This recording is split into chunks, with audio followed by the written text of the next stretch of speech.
Mesdames et messieurs, bonsoir. Merci de nous rejoindre pour ce nouveau numéro de Code 24, le magazine francophone de la rédaction de Futur TV, en partenariat avec France 24.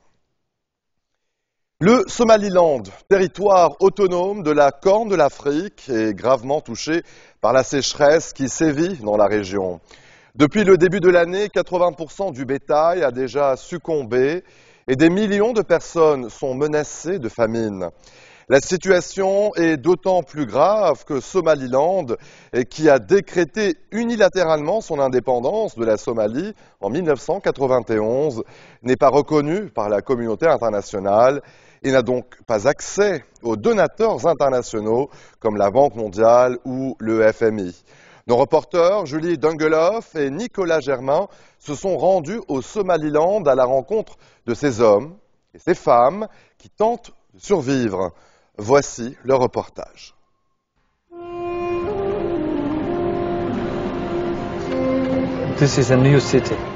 C'est une nouvelle ville. Ce n'est pas la ville dans laquelle j'ai grandi. Tout a changé. Elle ne ressemble plus à ce qu'elle était avant. Quand je suis rentré, j'ai dû tout recommencer à zéro. Youssouf est né à Burao en Somalie. En 1991, après des années de guerre civile sanglante, la ville devient partie intégrante de la République autoproclamée du Somaliland. Après être parti tant d'années, on peut même dire plusieurs décennies, j'ai décidé de rentrer. C'est mon pays, c'est mon peuple, c'est l'endroit qui m'a donné la vie. C'était vraiment important que je rentre en tant que médecin pour aider les gens, mes concitoyens, autant que possible.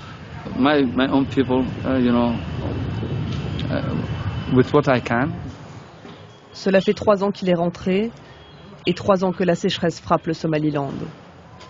Avant, ce petit hôpital recevait 4 patients par semaine. Malheureusement, nous avons perdu 2 enfants la nuit dernière ici, dans le centre de stabilisation.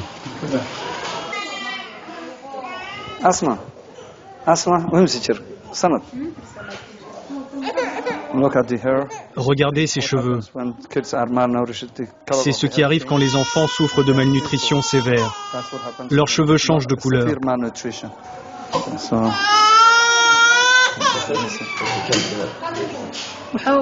Je n'avais plus de lait pour la nourrir, à cause de la sécheresse.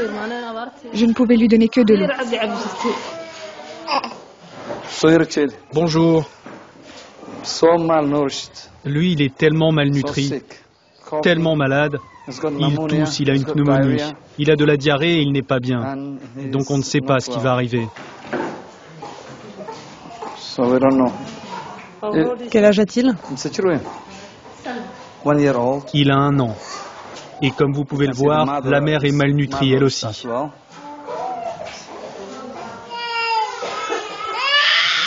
En juin, 30 enfants sont morts. Pourquoi tu as utilisé la médecine traditionnelle ? Dans ce centre, il n'y a aucun appareil de monitoring, aucun moyen moderne.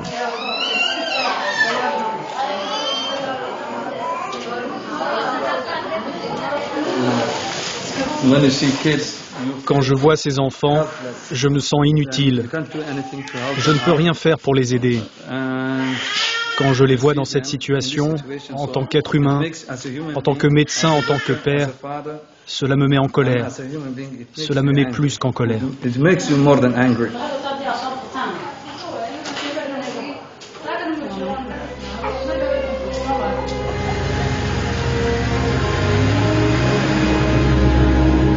Le Somaliland est l'épicentre d'une sécheresse qui touche toute la Corne de l'Afrique. 17 millions de personnes sont menacées de famine.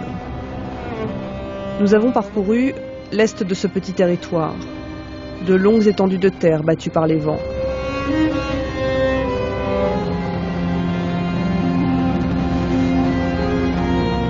La plupart des gens qui y vivent sont nomades. À cause de la sécheresse, on doit marcher des heures pour trouver de la bonne eau. J'ai perdu plus de la moitié de mon bétail. C'est la 4e saison où la pluie ne tombe presque pas.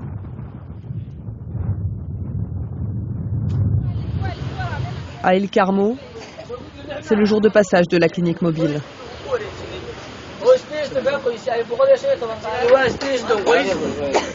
« 18 familles souffrant de malnutrition vont être désignées et recevoir 115 $ par mois.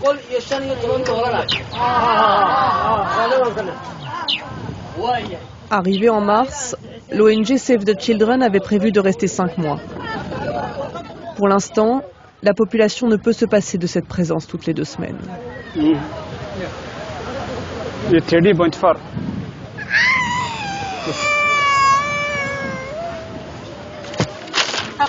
Ça, c'est ce que vous devez lui donner. C'est une consultation de suivi.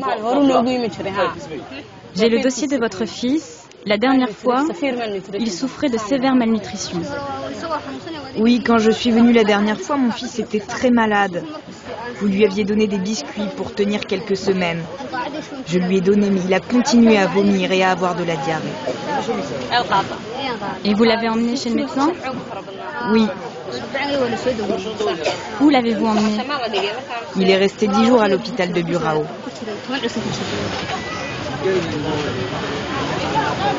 Ces compléments alimentaires à base d'arachides distribués aux enfants évitent de plus longues périodes d'hospitalisation.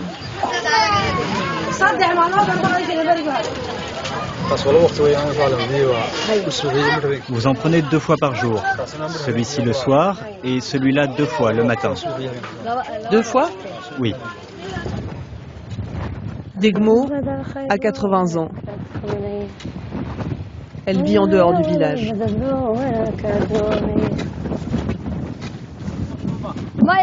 C'est l'été, nous avons beaucoup de vent. En Somalie, on appelle ça le narwish. Narwish.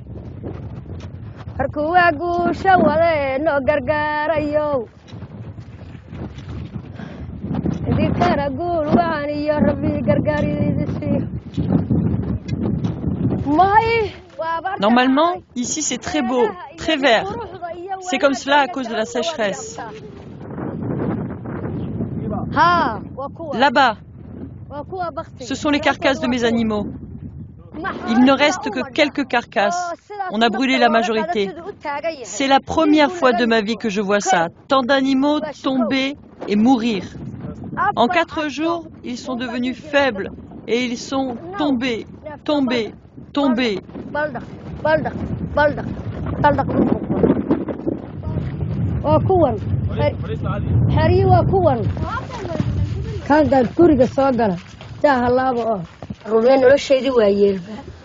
vie était bien avant.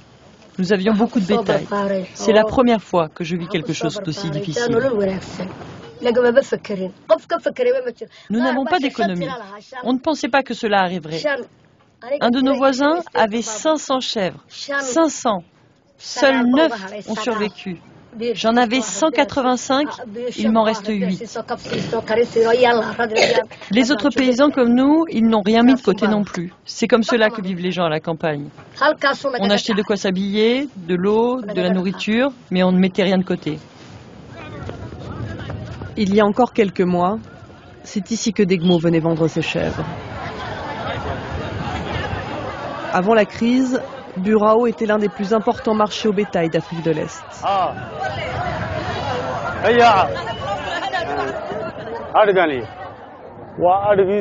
Celle-ci, c'est pour la consommation locale. On les vend aux gens de la ville, aux restaurants, aux hôtels.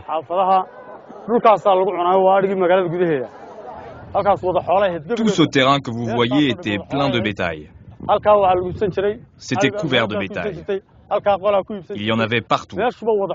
Il n'y avait pas un endroit où mettre les pieds. Tous ces animaux étaient destinés à l'exportation vers les pays du Golfe. 80% de l'économie du Somaliland dépend de cette vente de bétail. Allez, marché conclu.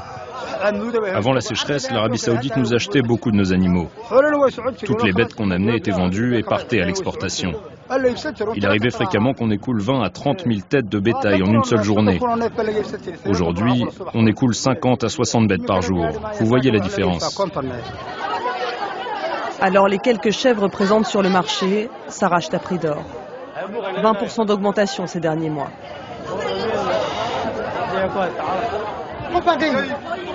Celle-là est déjà vendue à quelqu'un d'autre. Vends-la moi. Non, elle est déjà vendue. Alors vends-moi celle-là. Le prix est négocié secrètement. C'est une vieille tradition. Chaque pression dans la paume fait monter les enchères. 740 000. Donne l'argent. Donne l'argent. 740 000 shillings somalilandais, soit 80 $. C'est comme ça que ça se passe ici. Direction Hargeisa, la capitale. Même s'il n'est reconnu par aucun pays au monde, le Somaliland a un président démocratiquement élu, un gouvernement. La ministre de l'Environnement explique ne pas pouvoir consacrer plus d'argent à la lutte contre la sécheresse. 45% de notre budget va à la sécurité, contrairement aux autres pays. Parce que nous devons avant tout sécuriser notre peuple. Sans cela, on ne peut pas vivre. Nous sommes au cœur d'une région instable. Nous ne recevons pas de financements bilatéraux ou multilatéraux. Ces 25 dernières années, nous nous sommes battus pour en arriver là. Ce n'est pas facile. Ce n'est vraiment pas facile.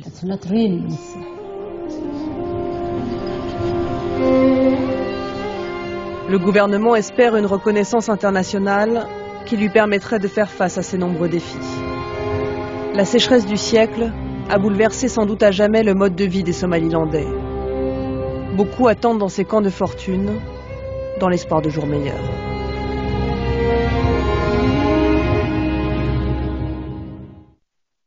Restez des nôtres, on se retrouve après ceci.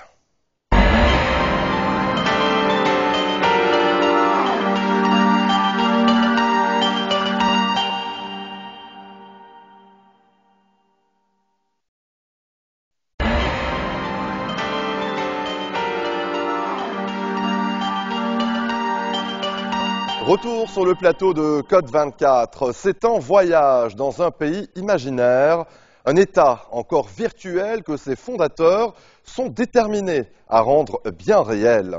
Une contrée anglophone qui recouperait les frontières des deux provinces anglophones actuelles du Cameroun. En un an, ce qui n'était au départ qu'un mouvement de revendication corporatiste d'enseignants et d'avocats a mué en crise sécessionniste alimentée par le sentiment de marginalisation des anglophones par les francophones. Une crise qui va d'escalade en escalade avec déjà des dizaines de morts. Alors que la partie francophone du Cameroun observe et retient son souffle, la zone anglophone, elle, semble déjà vivre dans un autre pays. C'est précisément le dessein des séparatistes locaux, galvanisés par le succès des opérations de désobéissance civile, radicalisés par la répression des autorités, aidés par le ras-le-bol d'une partie de la population et le mutisme de l'autre. Nous irons dans ce reportage à la rencontre de ces acteurs clés qui, dans l'ombre ou en pleine lumière, veulent créer ce nouvel État dénommé Ambazonie. Il était une fois l'Ambazonie, c'est un reportage de Patrick Fandiot.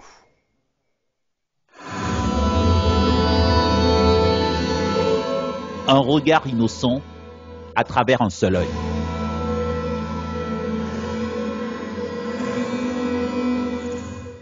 Le visage d'une enfant devenue un symbole pour les sécessionnistes anglophones du Cameroun.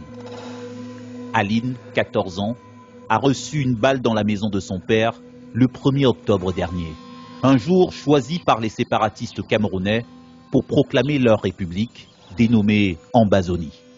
Une proclamation sévèrement réprimée. J'étais juste assise sur le lit. Je ne faisais rien de particulier. Je voudrais que les gens me viennent en aide pour que je puisse voir de nouveau et repartir à l'école. Les gens devraient prier pour moi pour que j'aille mieux. La famille d'Aline habite ici, à Kumbo, un bastion sécessionniste au sein des 2 provinces anglophones du Cameroun, des régions désormais appelées Ambazonie par les partisans de l'indépendance. L'Ambazonie, un pays aujourd'hui virtuel, un État encore fantôme, un rêve indépendantiste vieux de 56 ans, ressuscité par des activistes comme Vincent Djumbam, un militant de 70 ans. C'est un almanach qui date de l'année 1955. Sur ce document souvenir, la carte de l'ancien Cameroun britannique jusqu'en 1961.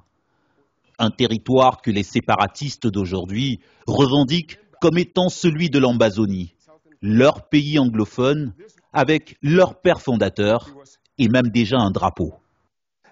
Ça, c'est le drapeau de l'ancien territoire du Cameroun anglophone. Un super drapeau, je vous le dis. Je le respecte beaucoup. Je l'ai dans tous les coins de ma maison. Il y en a un ici, un autre là et un bon nombre encore. C'est le symbole d'un nouveau pays, l'Ambazonie. C'est lui qui nous rend si patriotes. Je suis de ce pays-là. Dans le salon de cet indépendantiste, un seul média diffusé 24 heures sur 24. La Southern Cameroon Broadcasting Corporation, la télévision de l'Ambazonie, pourtant déclarée illégale par les autorités camerounaises. Un outil de propagande de la cause sécessionniste, diffusé depuis l'étranger par satellite. Une chaîne de télé, un drapeau, pas assez pour ce vieux militant qui rêve désormais d'une armée. Nous devons avoir notre propre armée qui devra prendre en charge nos affaires. Ici, dans nos communautés, nous nous tenons aussi prêts à toute éventualité. Nous n'attendons plus que des instructions. Nous avons toujours la République du Cameroun sur notre territoire. Nous devons examiner toutes les possibilités pour les chasser de chez nous, pour que nous puissions gérer notre économie, gérer nos administrations et s'occuper de nos propres affaires. Ambazonie, un nom tiré de l'histoire et de la géographie. Un mot prenant sa source sur les rives du fleuve Mungo, barrière naturelle entre le Cameroun francophone et anglophone. Tout près, la baie d'Ambas Bay, une terre britannique découverte par le missionnaire Alfred Sacker dès 1858. Ambas Bay, le nom d'inspiration de cette république fantasmée d'Ambazonie. Une république qui entend établir sa capitale ici, à Buea, chef-lieu de l'autre province anglophone du Cameroun. Dans les rues, des dizaines d'unités de militaires et de policiers armés, tous sur le qui-vive, depuis que des attentats ont visé bâtiments publics et forces de sécurité. Un nouveau front terroriste, selon les autorités, bien déterminé à traquer les sécessionnistes. Pour rencontrer les leaders indépendantistes d'Ambazonie, il faut se rendre hors du Cameroun, notamment dans le pays voisin, le Nigeria anglophone, refuge d'activistes camerounais ayant créé un gouvernement provisoire en exil dirigé par Sissoko Ayuktabe Julius. Il se fait appeler président et est devenu l'ennemi public numéro 1 du régime camerounais. I am the president of the Federal Republic of Ambazonia. We are going to separate. We have restored our independence. We are going to discuss the terms of that separation. And then we'll build a wonderful nation that I would invite you in the future years to come and be witnesses to what we are saying today. Mise en cause par un journal au Cameroun pour un détournement de fonds dans une entreprise publique qu'il nie, cet ingénieur informaticien organise la bataille pour la naissance de l'Ambazonie, financée en grande partie par la diaspora camerounaise anglophone. Action aux Nations Unies, lobbying dans les chancelleries occidentales, sans s'interdire la lutte armée. En tant que président de la République, toutes les options sont sur la table. Y compris l'option militaire? Si c'est une option, oui. Et c'est la lutte pour laquelle je suis prêt à vivre et je suis prêt à combattre, je suis prêt à mourir.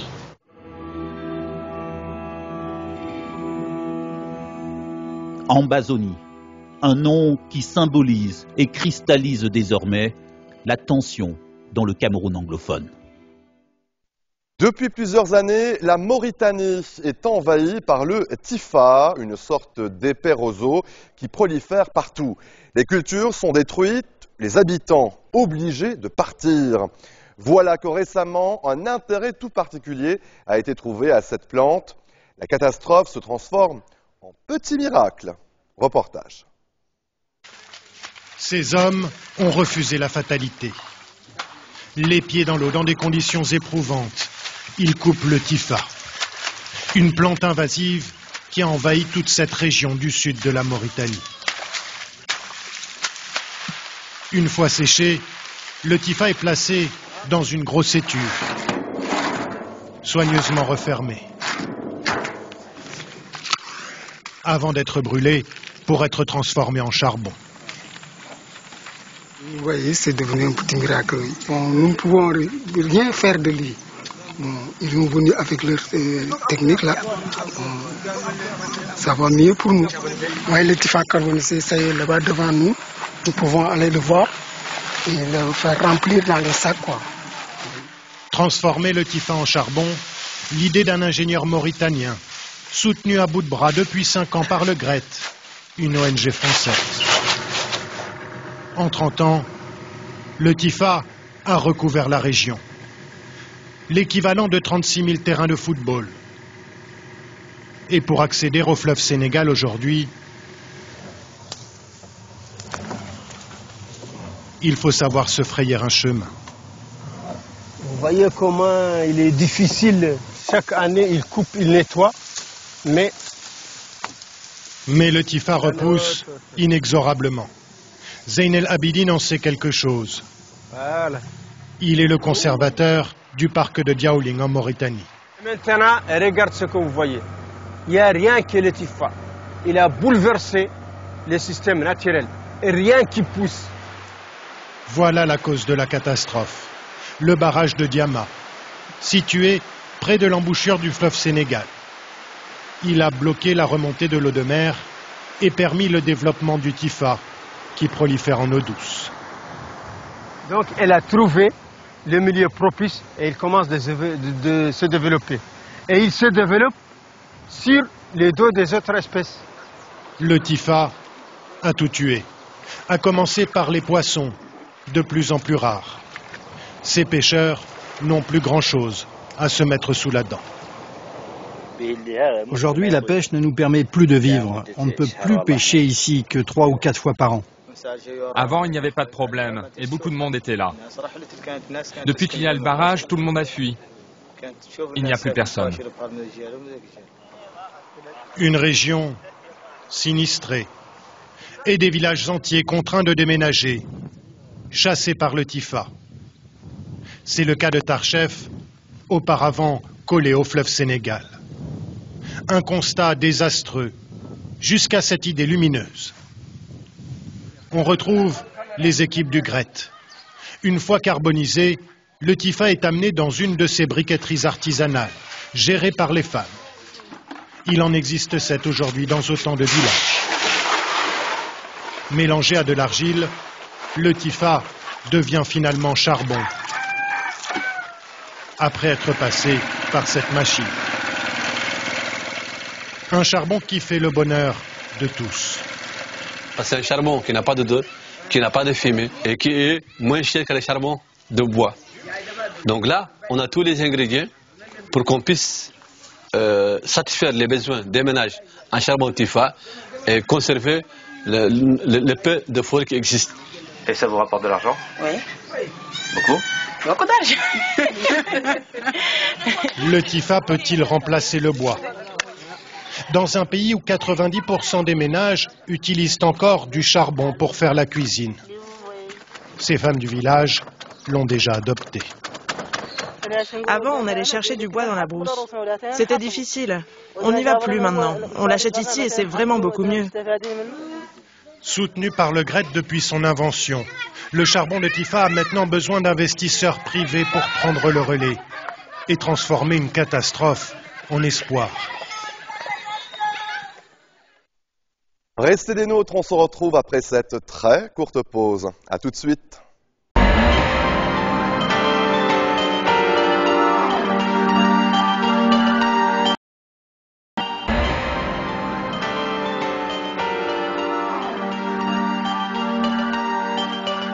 Retour sur le plateau de Code 24. Le Pakistan redevient peu à peu une destination touristique prisée par les voyageurs. Au cours des 15 dernières années, l'image du pays a été ternie par des attentats terroristes à répétition. Le Pakistan se situe au 4e rang des pays les plus affectés par le terrorisme. Mais la situation sécuritaire s'est récemment améliorée au point où un nombre record de touristes étrangers ont visité le pays récemment.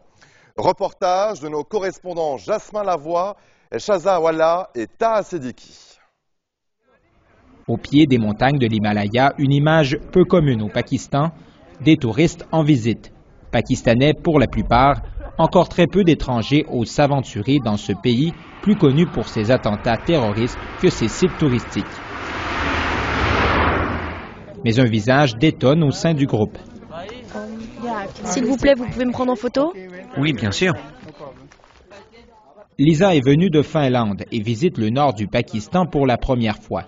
Loin des attentats à la bombe, des enlèvements et des autres violences récurrentes au Pakistan, elle profite du calme et des paysages bucoliques que lui offre cette partie du pays. Il y a eu beaucoup de problèmes dans le pays au cours des 10 dernières années. Mais depuis quelque temps, le gouvernement et l'armée travaillent très dur pour sécuriser les endroits les plus problématiques. Ici, dans la vallée de Hunza, il y a eu des tensions par le passé, mais les choses sont beaucoup mieux aujourd'hui. Et c'est un endroit parfait pour le tourisme. Elisa n'est pas la seule à vouloir naviguer dans les eaux du Pakistan. Le nombre de touristes internationaux au Pakistan a triplé au cours des 3 dernières années. Près de 2 millions de visiteurs en 2016, un record. Ici, dans les montagnes de Chenglak-Gali, un autre site touristique important du pays, cet hôtel a construit des chambres et maintenant un restaurant. Nous construisons cet espace parce que nous pourrons attirer plus de touristes. Les hôtels affichent complet, une hausse de 80% à travers le pays lors de la dernière année, selon le site de réservation en ligne Jovago. Jour après jour, il y a plus d'hôtels qui se construisent. Il devait y avoir 2-3 hôtels il y a un an ici à Chenglak-Gali et il y en a 8 maintenant. L'industrie du tourisme est de plus en plus importante. Chaque jour, il y a plus de touristes locaux et internationaux. Plus de touristes parce que le pays est davantage sécurisé. Au cours des 4 dernières années, le gouvernement et l'armée ont multiplié les offensives militaires et reconquis plusieurs zones contrôlées par les talibans. Autour de cette table, des responsables de l'industrie à la recherche de nouvelles stratégies pour attirer des visiteurs. Nous faisons aujourd'hui appel à une entreprise privée pour former nos employés car il y a trop de touristes. La firme va aussi organiser des événements sur nos principaux sites touristiques. Le gouvernement pakistanais s'attend à ce que le tourisme génère 36 milliards d'euros dans 10 ans. C'est 2 fois plus qu'aujourd'hui.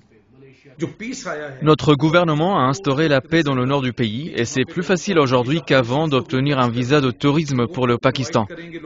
Nous invitons aussi plus de personnes à venir nous rendre visite. Par le passé, nous n'invitions jamais d'étrangers ici pour voir la beauté du Pakistan. Mais le Pakistan reste encore l'un des pays les plus dangereux au monde. Marvi Sarmad, qui écrit régulièrement sur les questions de sécurité dans les quotidiens du pays, se méfie du discours optimiste des dirigeants. Est-ce que ce pays a encore des problèmes de sécurité? Le Pakistan, bien sûr, il y en a partout. Toutes les politiques publiques du pays sont influencées par les problèmes de sécurité. Selon elle, le Pakistan tolère encore de nombreux groupes terroristes, une menace réelle pour les vacanciers. Pour leur guerre en Afghanistan, les terroristes ont besoin d'argent liquide. Pour trouver cet argent, ils kidnappent des gens. Si vous êtes un blanc américain ou un occidental, vous êtes un guichet automatique sur pattes pour eux. Ils vont vous kidnapper et ils sont certains de faire beaucoup d'argent avec vous. Beaucoup plus qu'avec les Pakistanais comme moi. Des progrès modérés donc. Il faudra soulever des montagnes pour que le Pakistan devienne une destination touristique populaire pour les voyageurs étrangers. Le pays n'a même pas de ministre du tourisme et la plupart des gouvernements occidentaux recommandent toujours à leurs ressortissants de ne pas y mettre les pieds.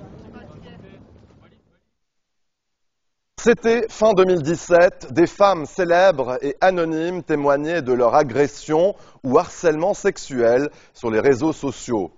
Un hashtag « Balance ton porc » a déclenché des dizaines de milliers de témoignages, anecdotes, des femmes dont certaines racontaient pour la première fois ce qui leur était arrivé, à la maison, au bureau, dans la rue. Une libération de la parole qui a mis en lumière un problème de société bien présent et pourtant encore resté tabou jusqu'alors. Que reste-t-il de cette vague de témoignages? Quelle suite donner à cet élan collectif? Julien Cheida a suivi plusieurs femmes victimes de harcèlement sexuel. Aujourd'hui, elles témoignent pour la première fois devant une caméra et sont bien décidées à ne plus se taire. Reportage. Elles veulent dénoncer les violences faites aux femmes. Alors elles collent ces affiches qui annoncent un grand rassemblement sur le sujet à Paris. Un rendez-vous incontournable pour Mara. Comme beaucoup de Parisiens, cette étudiante prend le métro pour aller à la fac. Un trajet habituel jusqu'à cette journée d'été. Je sens qu'il y a un truc qui frotte entre mes jambes. Et là, le métro s'arrête et ça continue à frotter. Donc là, je me suis dit non, attends, c'est pas un sac. Donc je pousse les gens et je vois une grande main en train de me toucher. Il devait avoir une cinquantaine en français, avec un costard, tout bien, nickel. Début octobre, l'affaire Weinstein déclenche dans le monde une énorme vague de témoignages. Des femmes se disant victimes de harcèlement ou d'agressions sexuelles. En rentrant de soirée dans le métro, un mec qui m'accoste et qui voulait parler, je refuse, on finit par s'engueuler et il me sort « Je vais te sortir ma bite, sale pute, ça va te calmer ». Rien qu'en France, en 10 jours, plus de 500 000 messages sont publiés sous le hashtag de Balance ton porc. Des manifestations sont organisées dans tout le pays. À Paris, environ 4000 personnes ont bravé la pluie place de la République. Beaucoup de femmes, elles-mêmes surprises par un tel engouement. Ça fait un bien fou, je suis plus toute seule dans mon coin à parler de ça et à ce qu'on me regarde un peu bizarrement, ouais t'exagères, etc. J'exagère tellement que regardez le monde. Hein. En France, une femme sur deux dit avoir été victime de harcèlement ou d'agression sexuelle. Mais en parler reste difficile. Certaines viennent chercher du réconfort. On rencontre pas quelqu'un dans la rue, tiens salut je me suis fait violer, non, on n'en parle pas jamais et là on a commencé par ça, ce qui est une prise de contact assez exceptionnelle quoi. Les manifestations n'attirent pas autant de monde que sur les réseaux sociaux, mais pour ces femmes l'essentiel est là, être enfin entendues. Maud Becker, cette avocate. Elle défend notamment des victimes de harcèlement sexuel au travail. Un problème tabou et mal reconnu. 5% des cas sont portés devant la justice. Que finalement, il y ait des tentatives un peu alternatives qui peuvent sembler violentes pour certains, parce que sans doute ont-ils peur d'être dénoncés sur ces réseaux. Sans doute aussi que ces femmes prennent des risques de diffamation. Je ne dis pas, attention, qu'il faut forcément le faire si on n'a pas le dossier à côté. Je dis simplement que ça traduit quelque chose qui est réel, c'est-à-dire qu'il y a beaucoup de femmes qui sont victimes de harcèlement sexuel et qu'elles ne sont pas entendues. Et quand on n'est pas entendu, eh bien on utilise des moyens tels que les réseaux sociaux pour l'être. Les réseaux sociaux, temple d'une parole retrouvée. Marion a livré son témoignage sur Twitter. En quelques mots, elle décrit son agression au domicile de ses parents. Elle n'avait pas encore 10 ans. Un ami de la famille, ce genre de personne qui sort un peu, on ne sait où, qui a abusé de moi à plusieurs reprises, en différentes occasions, et qui a fini par tenter de me violer. Marion ne sait plus trop vers qui se tourner après une expérience malheureuse avec la police. Elle a tenté de porter plainte. Un souvenir encore douloureux, 15 ans après. C'était extrêmement violent. C'était vraiment un peu comme le sketch du bon et du mauvais flic, sauf qu'il n'y avait que des mauvais flics. Et je me souviens très distinctement d'une personne qui tape du poing sur la table, qui est debout face à moi, qui met les mains un peu violentes en disant « Bon, là c'est quoi? Là c'est n'importe quoi. Elle est quand même un petit peu incohérente, votre histoire. Qu'est-ce qui s'est passé exactement? Comment? Où? Pourquoi ?» J'ai pas pu porter plainte. Honnêtement, je pense que ce qui s'est passé, c'est que j'ai commencé à pleurer toutes les larmes de mon corps et que j'ai dit on part. En France, seule une femme sur 10 porte plainte à la suite d'une agression sexuelle. Comme Marion, certaines ont peur de ne pas être prises au sérieux par les policiers. Le major Fabienne Boulard est chargée de formation dans les Yvelines. Elle dirige depuis plusieurs années des stages sur la gestion des victimes de violences sexuelles. Consciente de la méfiance vis-à-vis de la police, elle tient à rappeler que le problème est pris au sérieux par l'institution. Un policier, c'est un humain et l'humain peut être défaillant. Moi, je pense qu'au niveau de l'accueil, c'est sûr qu'il y a des défaillances, on ne va pas se voiler la face. On en est conscient. Donc c'est pour ça qu'on travaille sur l'accueil, on travaille sur la prise en charge. Et moi, j'ai envie de dire aux victimes, n'ayez pas peur, venez, franchissez la porte d'un commissariat. Et si malheureusement vous êtes mal accueilli, revenez. Pour cette avocate, au-delà du dépôt de plainte, c'est le manque de suite judiciaire qui pose problème. Ce sont des dossiers difficiles. C'est des dossiers qui nécessitent de faire une enquête, puisque malheureusement, c'est souvent en effet la parole de l'un contre la parole de l'autre. Mais pour ça, il faut avoir des moyens, il faut se donner les moyens de faire des enquêtes, et souvent, sur ce type de dossier, on n'a pas d'enquête. Sandrine Rousseau avait porté plainte contre Denis Baupin, un ancien cadre du parti Europe Écologie Les Verts, pour agression sexuelle. Une plainte classée sans suite par le parquet de Paris en raison de la prescription. Aujourd'hui, elle recueille des fonds sur une plateforme en ligne pour créer son association Parler. Objectif, aider les victimes de violences sexuelles à s'exprimer sur ce qui leur est arrivé. L'association, elle a pour but de se donner de la force ensemble, de dire mais tout ce qu'on croit vivre toute seule, tout ce qu'on pense traverser toute seule, en fait on n'est pas du tout toute seule. Toutes les femmes qui ont subi ça vivent ça. Donc voilà, c'est pas la peine de... Dans ces moments-là, c'est pas la peine d'avoir plus de souffrance que nécessaire. Et donc s'il y a quelqu'un à côté qui vous dit moi aussi j'ai vécu ça, ça soulage. En octobre 2017, les dépôts de plainte ont considérablement augmenté, plus 23% à la police. De son côté, le gouvernement prévoit un projet de loi sur les violences sexuelles pour 2018. Pour Mara et Marion, l'urgence est à la prise de conscience collective. C'est quotidien, quoi. Au bout d'un moment, on en a un peu marre. Même en expliquant ça, c'était compliqué pour les hommes de comprendre. Je pense que les hommes ne se rendent pas compte à quel point les femmes peuvent être résilientes sur ces sujets, parce que si on totalisait, même pour une personne individuelle, tout ce qu'on a vécu de la part des hommes, on n'y toucherait plus. Les deux jeunes femmes n'étaient jusque-là pas militantes. Elles comptent désormais s'engager pour la cause, sans trop savoir quel chemin elles arpenteront.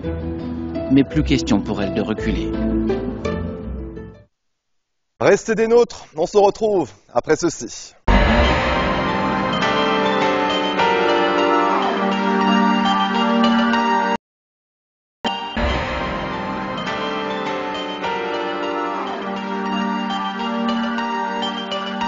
Retour sur le plateau de Code 24. Le Liban a toujours été un pays de mode, à la croisée des cultures orientales et occidentales.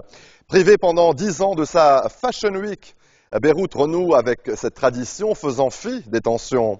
Nous vous emmenons dans les coulisses de cet événement qui contribue à donner à la ville une image contemporaine. Pour sa seconde édition 2017, la nouvelle Fashion Week de Beyrouth joue la carte du mélange, de la mixité, de l'ouverture. Le Liban a toujours été un pays de mode, à la croisée des cultures orientales et occidentales. Première créatrice à défiler, Amal Azari. Sa spécialité, les caftans, les tuniques traditionnelles portées de tout temps dans le monde arabo-musulman. Et elle n'a pas eu à aller bien loin pour trouver son inspiration. J'étais avec mes enfants, je cherchais la fourniture pour eux. Et oui, et j'ai regardé les crayons et j'ai vu les couleurs. Et j'ai pensé à prendre la somme des crayons. Ouais. Je les ai vus et j'ai pensé j'étais dans un autre monde. Un univers de couleurs lumineuses, rayonnantes. Pieds nus, les mannequins sont coiffés du couvre-chef traditionnel libanais, le tarbouche. Amal Azari adapte les tenues traditionnelles orientales. Et j'ai fait le caftan modernisé un peu avec toutes les cultures. Je ne fais pas le caftan qui est traditionnel. Moi, je fais le caftan qui est très modernisé. C'est un peu sexy quand même comme caftan. Bien sûr, c'est un peu sexy. Tu dois être sexy. Ou tu ne peux pas porter le caftan. Ouais. Bien sûr. Et c'est le look bohémien. Je dois donner le look bohémien, le look glamour du caftan. Tu ne peux pas l'avoir très traditionnel. Amal Azari a fait le matériel et le tissu du caftan modernisé pour avoir le look sexy pour toutes les femmes, pour être sexy. Il n'y avait pas eu de Fashion Week pendant 10 ans. Mais, malgré les crises et les tensions, Beyrouth aime se donner l'image d'une ville glamour, sophistiquée. Nous sommes un pays touristique. Nous sommes des créateurs, des artistes. Regardez comment sont les gens qui viennent ici, des artistes. Mais nous sommes un petit pays faible. C'est pourquoi nous sommes dans un conflit originel. Mais nous n'avons rien à voir avec ça. On aime faire la fête, on aime vivre, on aime la mode. Nous sommes méditerranéens, nous aimons la vie, nous aimons la nourriture, nous aimons le vin, nous aimons les femmes, nous apprécions la vie. Entre les infrastructures et la publicité, cette Fashion Week coûte 300 000 €. Un prix modique comparé à d'autres. Financé aux 2/3 par la ville de Beyrouth et les sponsors, le reste est pris en charge par un homme d'affaires italien, Antonio Rubel, qui n'hésite pas à investir dans ce type d'événement. Sûrement, c'est risqué, mais dans toutes les régions, c'est un risque. Avec le Fashion Week, c'est pas évident, c'est pas une affaire. Hein. Peut-être dans les années, si on arrive comme on est à Dubaï, on a la possibilité de commencer aussi à la faire payer ou à gagner. Mais ça prend du temps. Au moins 5-6 éditions il faut faire. Pour une griffe de mode, une collection n'est jamais vraiment rentable avant 3 à 5 ans. Les créateurs qui défilent ici doivent à la fois conforter leurs clientes et en trouver de nouvelles. Dans la mode, tout doit être fou, tout doit être nouveau, élégant, sexy, mais simple, dans un style classique. C'est un peu la quadrature du cercle. Peut-être le plus difficile parfois, mais pas toujours. Et pas pour toutes les personnes. C'est qu'elles n'aiment pas ce qui est trop brillant ou trop dénudé. Alors on fait quelque chose de différent pour elles. En Europe, à l'extérieur du Liban, on peut tout porter. C'est normal. Mais au Liban, la culture arabe prédomine. Il faut garder des limites. Plutôt flamboyant, le style libanais plaît. Il s'exporte. Et il séduit les stars, comme la chanteuse pop béroutine Layal Aboud, présente au défilé d'Akel Faki. C'est formidable. Ils sont numéro 1 dans le monde, les designers libanais, surtout celui-là. Vous dites cela parce que vous êtes libanaise? Non, j'adore. Mon préféré, c'est Akel Faki. Je lui souhaite bonne chance et de faire une belle carrière. Comment définiriez-vous une belle femme? Une belle femme, c'est être à la mode et avoir un cœur en or. Au Liban, la création et le commerce de bijoux est une activité ancestrale. Le diamantaire Nsouli est installé à Anvers et à Beyrouth. Nous, on a aimé que Beyrouth, cette cité cosmopolite, donne l'effet de design, de nouveau. Parce que nous aussi, on crée ici, à cette cité elle-même. Alors j'étais très enthousiasmée de participer à ce Fashion Week. Une Fashion Week se doit également d'inviter des designers internationaux. Pour cette seconde édition, nous avons retrouvé le créateur parisien Aymeric François, venu défendre une autre idée de la mode. Les femmes ne portent pas que des robes longues. Certaines femmes portent une robe de cocktail qui peut être beaucoup plus travaillée, beaucoup plus intéressante qu'une robe longue, ou un tailleur ou une veste. Et puis, il y a une idée forte dans cette Fashion Week. Éviter la fuite des cerveaux. Les écoles de mode fourmillent à Beyrouth. Comment empêcher les jeunes diplômés talentueux de s'exiler à New York, Berlin ou Londres? En organisant un concours qui leur est dédié, en les faisant défiler et en leur remettant un prix. Cela suffira-t-il? Réponse dans les 5 prochaines années. C'est un petit paradis à une vingtaine de kilomètres seulement des côtes bretonnes. Au milieu de ces eaux claires se dessine l'archipel des Glénans.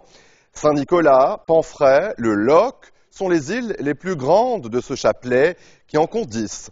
L'archipel des Glénans est aussi célèbre pour son école de voile, école de sport, mais aussi école de la vie. Reportage.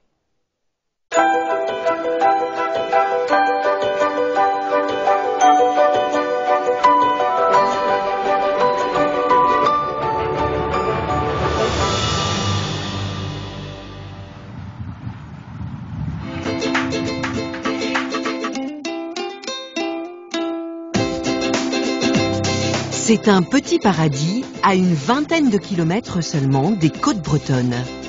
Au milieu de ces eaux claires se dessine l'archipel des Glénans. Saint-Nicolas, Pinfret, Le Loc sont les îles les plus grandes de ce chapelet qui en compte 10. Les eaux de cet archipel regorgent de poissons, un paradis pour les pêcheurs.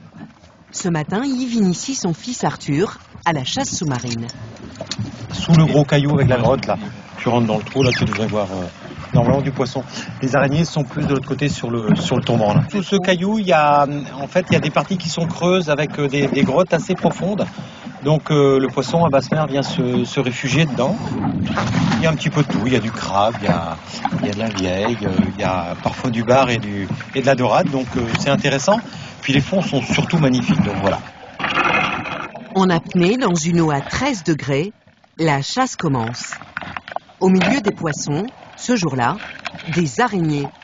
Mais surtout, un énorme homard de plus de 3 kilos. C'est l'or bleu de l'archipel. Mais pas la seule attraction du coin. La nature sauvage attire chaque jour des milliers de visiteurs en été, en particulier le sable blanc de l'archipel, qui donne aux eaux cette couleur unique. Alors là, on en a un très bel exemple. Une algue rouge, assez curieusement, on pourrait croire que c'est du corail, pas du tout. C'est une algue. Quand elle meurt, elle se dépigmente et elle devient blanche. Et puis, elle va s'éroder, s'user. Cette farine de merle qu'on va avoir va nous donner ce sable extrêmement blanc qui est vraiment la caractéristique de l'archipel des Glénans, des plages de l'archipel des Glénans. Lucienne Moisan est guide. Elle connaît toutes les merveilles, mais aussi les dangers de ces îles. L'archipel des Glénans, on ne peut pas y venir naviguer comme ça, il y a des cailloux quand même partout. Il ne suffit pas simplement de savoir lire la carte, il vaut mieux bien connaître le secteur. Ce paysage exceptionnel est devenu le terrain de jeu des navigateurs du monde entier. Les Glénans, c'est d'abord une école de voile réputée. Chaque année, 15 000 stagiaires viennent camper sur ces îles pourtant sans eau courante et sans électricité. Les Glénans, dit-on, c'est un virus. Camille l'a attrapé très tôt. J'ai commencé comme stagiaire quand j'avais 15 ans, c'est mes parents qui m'ont envoyé, et puis j'ai mordu à l'hameçon et j'ai plus trop lâché. Donc, Il y a eu pas mal de dessalage là chez les niveaux 5. Tu peux juste aller voir où est le troisième du coup. Ouais. Ce qui fait la renommée des Glénans, c'est à la fois la beauté des sites, le fait que les moniteurs aussi naviguent sur support, donc ils sont très proches de leurs stagiaires. C'est aussi l'ambiance qu'on peut avoir à terre, parce que les Glénans, c'est une école de voile, mais ceci est ce qu'on appelle une école de vie et une école de mer, donc c'est vivre ensemble. Sur Terre, impossible de différencier les stagiaires des moniteurs. Ici, pas de cuisinier ni de femme de ménage. Chacun participe aux corvées, comme sur un bateau. Chacun donne une journée de la semaine aux autres. On prépare les repas, on fait la vaisselle et on fait la même chose pour le dîner. Dans la vie, François est cadre dans les ressources humaines. Laura, elle, vient tout droit de Rome. C'est bon? Vous ne brûlez pas, hein? Vous avez besoin des mains. Le concept intéressant, c'est qu'au bout de 4 semaines de bénévolat en tant que maîtresse de maison, tu as les droits à 1 semaine gratuite de stage de voile. Le bénévolat, un fondement pour cette école. 80% des moniteurs travaillent gratuitement. Ici, le maître mot, c'est le partage. Comme à l'origine, quand en 1947, les résistants Hélène et Philippe Vianney font venir sur ces îles aux airs de paradis, déportés et maquisards déboussolés par la guerre. 70 ans plus tard, dériveurs et catamarans affrontent toujours la mer, malgré le vent, un peu furieux ce jour-là. Ouais, bah ici, je peux pas ici. Dans un stage comme celui-là où c'est une formation de moniteur, il faut quand même faut être prêt à naviguer en toutes conditions. On y va quand même. Ici, on passe 4 à 6 heures par jour sur son bateau, enfin presque. Élèves et moniteurs tentent d'apprendre à dompter les vagues et le vent, toujours imprévisible. Et au milieu de cette mer, demeurent les phares érigés en boussole, comme ici celui de Pinfret. Le navigateur Jean Le Cam le connaît depuis son enfance. Il rendait régulièrement visite à son gardien. Ce phare, c'est pour lui un repère qui annonce la fin du voyage, comme au retour du Vendée Globe. Aujourd'hui, il y a 3 phares qui me viennent en mémoire. C'est le phare de Pinfret, bien sûr, c'est le phare du Cap Horn, et puis c'est la Tour Eiffel. Tous les phares, ils donnent du réconfort à un marin, parce que nous, on arrive d'un tour du monde qui dure quand même 3 mois. Un phare, c'est un symbole, c'est quelque chose de réel, de concret, quoi. C'est pas une latitude, longitude sur un GPS. Quand on voit la lumière d'un phare, on sait que derrière, il y a un vrai phare. Ils ont éclairé les trajectoires des marins aguerris, d'Éric Tabarly à Michel Desjoyaux. Ces navigateurs du monde entier qui, tous un jour, ont sillonné ce petit paradis des Glénans. Et c'est ainsi que s'achève Code 24. Merci à vous tous de nous avoir reçus chez vous. Très bonne suite de programmes sur notre antenne et je vous dis à la semaine prochaine.